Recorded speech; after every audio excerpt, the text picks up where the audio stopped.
Hey, how's it going tonight, everyone?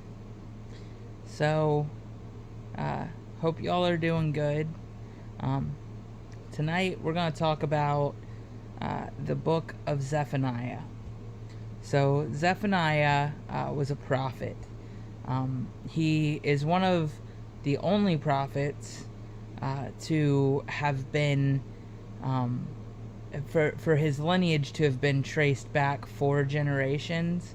So his great great grandfather was Hezekiah, and he's believed to have been royalty because of his just kind of his knowledge of Jerusalem and specific places in and around Jerusalem.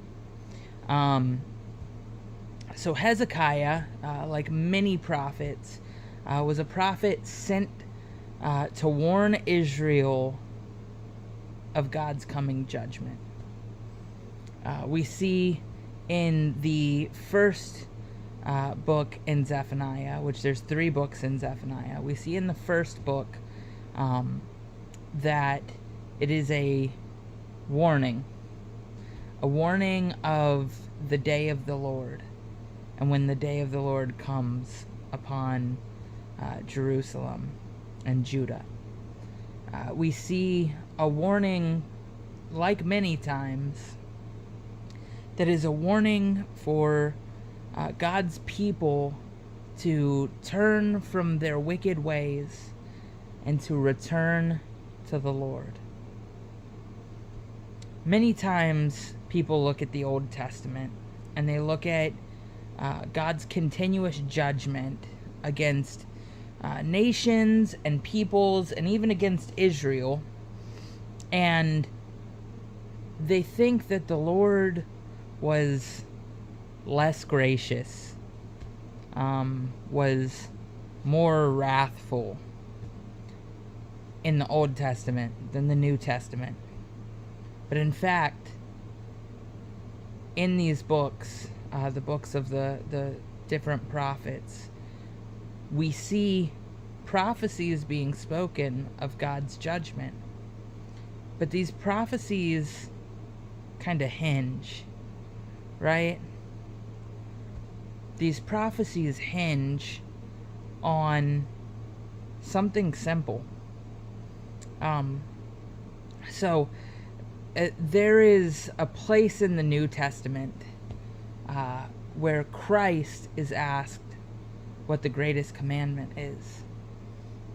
And he tells them that the greatest commandment is to love the Lord your God with all your heart, with all your soul, with all your mind, and all your strength. And he says, and second, but similar to this, is to love your neighbor as yourself. He says that on these 2 things, all the prophets and the law hinge. We see Christ mention in the Lord's Prayer, "Forgive us, Lord, our trespasses, as we forgive others of theirs." He reminds them at the end of the Lord's Prayer that if we forgive others, the Lord would forgive us. You see, Israel, in the time that Zephaniah was around, had become a wicked nation, doing evil to one another, doing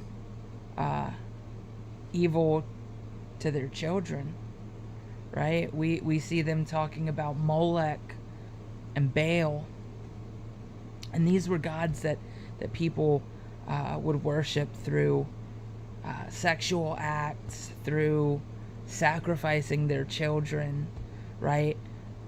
Trying to receive favor from these false gods. Israel had become evil, had adopted practices of foreign nations, had turned from the Lord. And even in that, even in the book of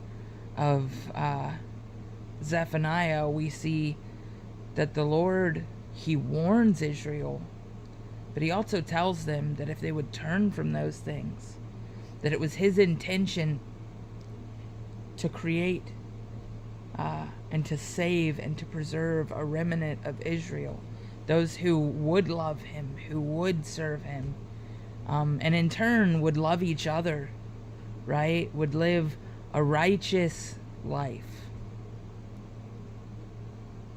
What we can learn from the prophets more than anything is that God is a forgiving and a gracious God.